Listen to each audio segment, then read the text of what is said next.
नमस्कार विद्यार्थी मित्रांनो, इयत्ता 10वी गणित 2 यातलं तिसरं जे प्रकरण आहे वर्तुळ, त्यातला आज आपण स्पर्श वर्तुळ म्हणजे टचिंग सर्कल्स आणि त्यावरील उदाहरणं जे आहेत ते आपण बघणार आहोत. तर स्पर्श वर्तुळाचं प्रमेय काय आहे की परस्परांना स्पर्श करणाऱ्या वर्तुळाचा स्पर्शबिंदू त्या वर्तुळाचे केंद्रबिंदू जोडणाऱ्या रेषेवर असतो. या ठिकाणी मी दोन आकृत्या काढलेल्या वेगवेगळ्या. पहिली जी आकृती आहे याच्यामध्ये ए आणि बी केंद्र असलेले दोन वर्तुळ आपण बघतोय आणि हे एकमेकाला सी बिंदूमध्ये स्पर्श करताय आणि ह्या सी बिंदूवरती एल ही रेषा आहे.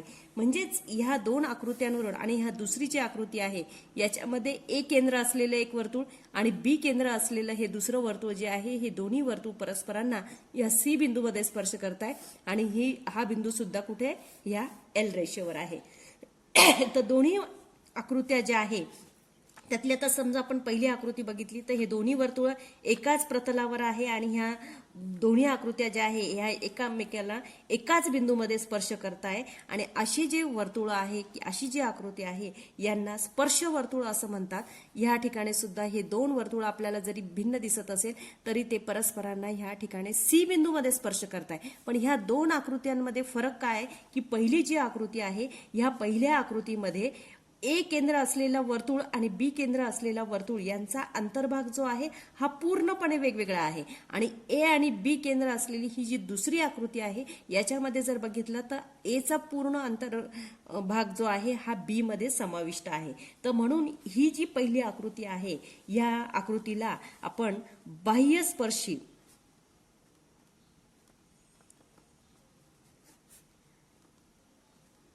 वर्तुळ असे म्हणतो आणि ही जी दुसरी आकृती आहे याला अंतस्पर्शी वर्तुळे असे म्हणतो.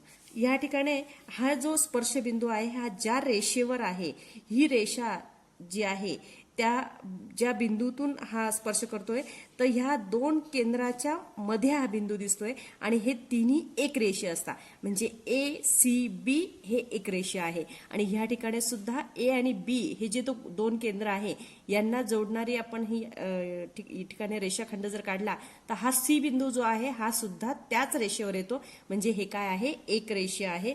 आपण आत्ताच प्रमेय बघितलं होतं की परस्परांना स्पर्श करणाऱ्या वर्तुळाचा स्पर्शबिंदू त्या वर्तुळाचे केंद्रबिंदू जोडणाऱ्या रेषेवर असतो. तर ही जी एल रेषा आहे ह्या रेषेवर हा स्पर्शबिंदू आहे आणि तो स्पर्शबिंदू ह्या ए बी रेषेवर आहे.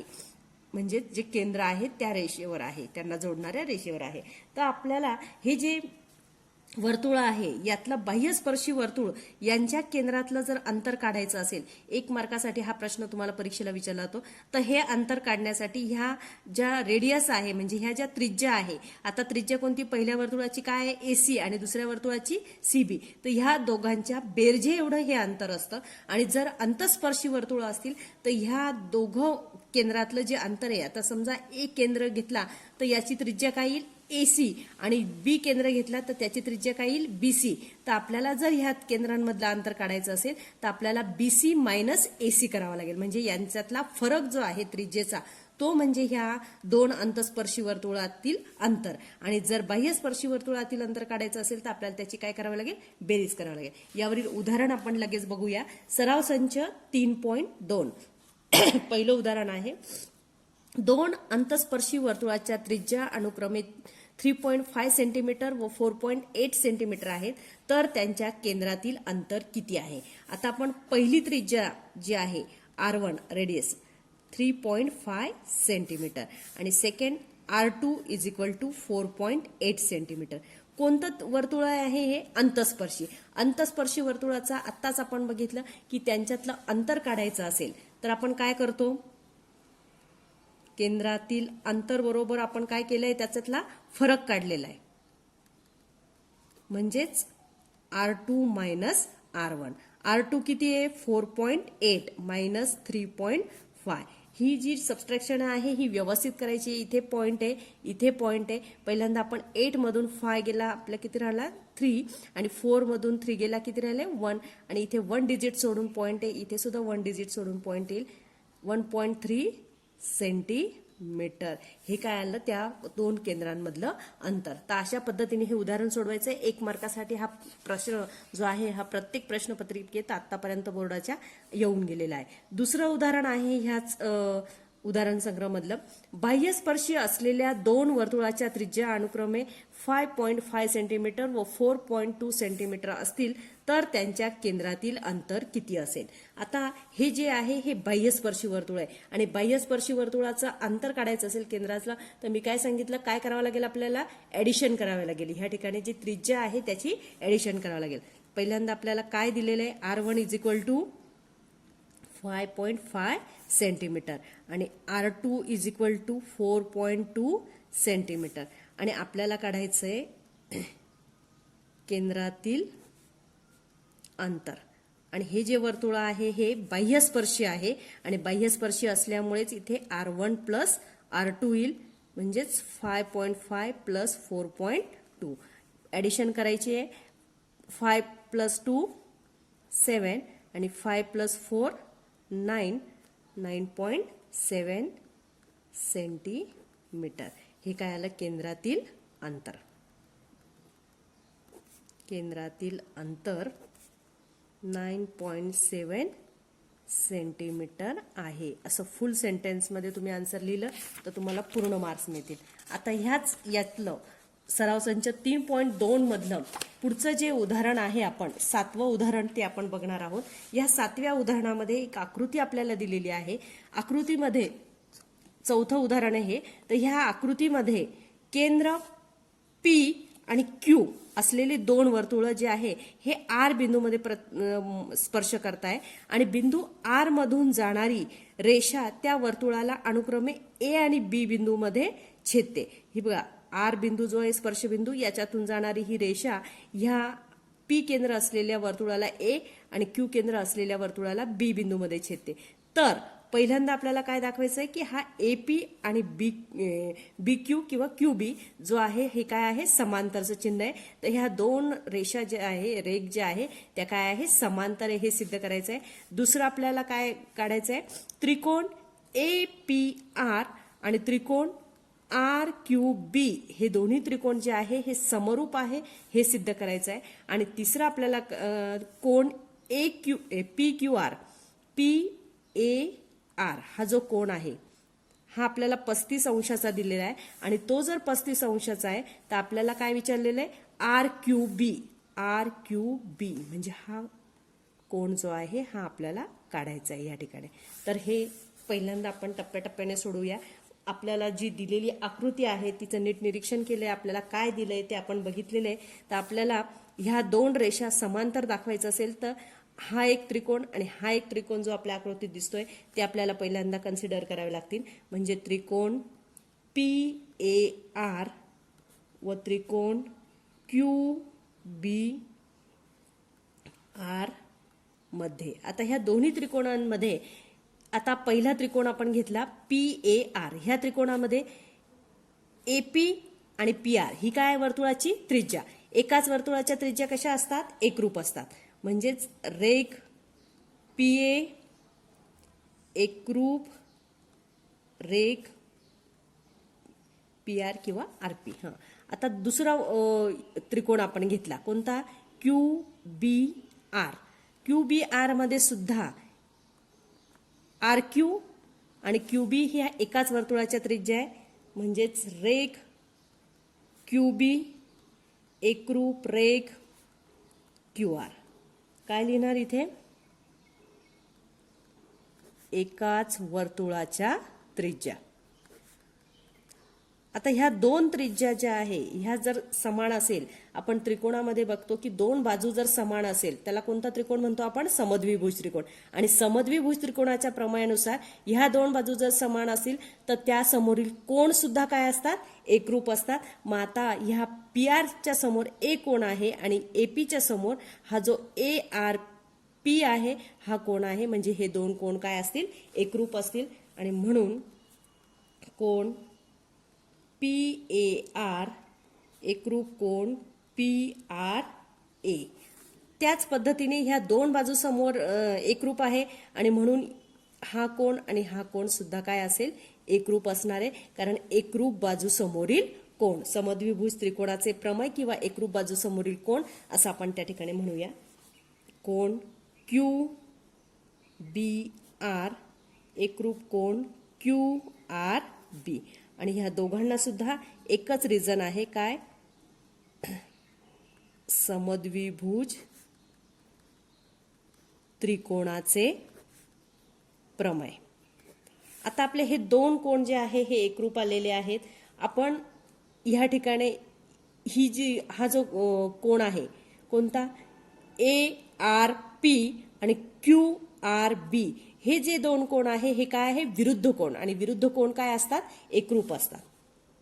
कोण ए आर पी एकरूप कोण क्यू आर बी.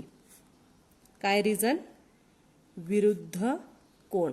पण आपण बघितलं की ए कोण ह्या कोणाशी एकरूप आहे आणि बी कोण ह्या कोणाशी एकरूप आहे. मग जर हे दोन कोण एकरूप असतील तर ए आणि बी हा जो कोण आहे हे सुद्धा काय असतील, एकरूप असतील. आणि म्हणून कोण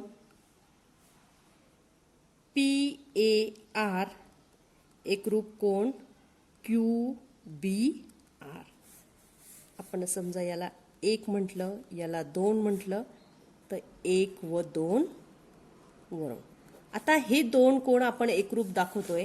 आपण रेग एपी आणि रेग क्यूबी जो आहे याचं निरीक्षण केलं तर ह्या दोन ज्या रेषा आहे त्यांना एबी जर आपण छेदिका पकडली तर हा कोण आणि हा कोण कोणता आला, व्युत्क्रम कोण आलेला. कोणता कोण आलेला आहे, व्युत्क्रम कोण. आणि जर आपण ए आरच्या ऐवजी ए बी घेतला आणि बी आरच्या ऐवजी बी ए घेतलं तरी काही फरक पडणार नाही. म्हणजेच हे जे कोण आपण लिहिलेलं आहे तर इथं कोण पी ए आरच्या ऐवजी काय म्हणूया आपण, बी, एकरूप कोण क्यू बी आरच्या ऐवजी इथे ए म्हणू. फक्त आपण अंत्यबिंदू बदललेले, कोण तेच राहिलेले आणि ह्या पद्धतीने आपण करू शकतो. तर ह्याला आपण इक्वेशन 3 म्हणू. आता हे दोन कोण मी आत्ताच तुम्हाला दाखवलेले की आपण वाटलंच तर आकृती काढूया. तर हा कोण आणि हा कोण, ही जी रेषा आहे ही वरची, तर ही कोणती आहे आपली एपी आणि इथे कोणती आहे आपली बी क्यू. तर हा कोण आणि हा कोण जर एकरूप आपण दाखवलाय तर हे कोणते कोण आहे, व्युत्क्रम कोण. आणि म्हणून रेग एपी समांतर रेग बी क्यू, व्युत्क्रम कोण कसोटीनुसार. 9वीला आपण ही घेतलेली आहे, शिकवलेलं आहे आपल्याला हे. मग त्यानुसार आपलं जे पहिलं सिद्ध करायचं होतं ते आपण साध्य केलेलं आहे. आता आपल्याला दुसरं काय साध्य करायचं आहे की हे दोन त्रिकोण जे आहे हे समरूप आहे. आपण त्या अर्ध जे आहे उदाहरण ते याच्यामध्ये सोडवलेलंच आहे की हा त्रिकोण आणि हा त्रिकोण काय आहे, दोन्ही एकरूप आहे. हा त्रिकोण कोण आणि हा कोण एकरूप आहे आणि त्याप्रमाणे हा कोण आणि हा कोण काय आहे, एकरूप आहे. मग जर हे कोण एकरूप आहे तर ह्या ठिकाणी हे विरुद्ध कोण आहेत आणि हा कोण आत्ताच आपण दाखवलं तिसरं, तर ते दोघं म्हणजे 2 आणि 3 वरून जर आपण बघितलं तर एका त्रिकोणाचे दोन कोण दुसऱ्या त्रिकोणाच्या दोन कोणांशी जर एकरूप असतील तर कोणती कसोटी येणार, कोको कसोटी. आणि म्हणून ह्या ठिकाणी समीकरण 2 व 3 वरून लक्षात येतं ना. दुसरं समीकरण काय होतं, ए आर पी आणि कोण क्यू आर बी, हे दोन्ही विरुद्ध कोण आपण दाखवले होते, एकरूप दाखवले होते, त्याला आपण समीकरण 2 म्हटलं होतं. आणि समीकरण 3 काय होतं, आर ए पी आणि क्यू बी आर, हे जे दोन कोण आपण विक्रम कोण दाखवले इतक्यात ते दोन कोण एकरूप आहेत. मग असे दोन कोण एकाच त्रिकोणाचे जर एकरूप आहे तर त्या ठिकाणी त्रिकोण ए पी आर समरूप त्रिकोण आर क्यू बी. कोणती कसोटी, कोको कसोटी नुसार. कारण जर दोन कोण एकरूप असतील तर तिसरा ऑटोमॅटिक एकरूप असतो. आणि आपला तिसरा जो प्रश्न होता काय होता, जर कोण पी ए आर हा जर कोण 35 मापाचा आहे तर आपल्याला काय विचारलं होतं, आर क्यू बी किती मापाचा असेल. जर हा कोण 35 असेल तर हाही कोण 35 असेल, हाही कोण 35 असेल आणि हाही कोण 35 असेल. कारण आपण समीकरण 1, 2 आणि 3 याच्यावरून आपण हे बघितलेले. मग हे सर्व कोण जे आहे, कोणता, हा ए कोण, हा कोण, हा कोण आणि हा कोण, हे किती अंशाचे, 35. आपण ह्या त्रिकोणाविषयी बघू, कारण आपल्याला हा कोण काढायचा आहे. म्हणजे त्रिकोण आर क्यू बी मध्ये कोण